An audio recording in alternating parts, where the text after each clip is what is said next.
Мәшине ұтып алмаған адамдар көңілдерің түсіп қалды ма? Енді сендерге жаным ашиды енді. Лоқсыңдар. Қанша ақша жиналды? Қанша ақша жиналды?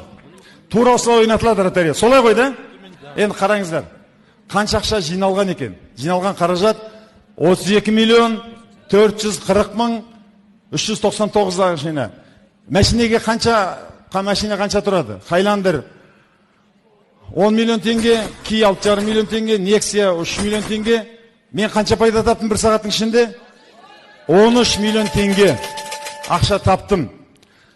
Бұл еңбек па? Алаяқтық па? Қараңыздар, сіздер лоқсыздар да? Маған 13 миллион теңгені бір-ақ сағаттың ішінде мен сендер жинап алып, ана үш адамға мәшинені бере салдым да, 13 миллион теңге қалтама салдым да,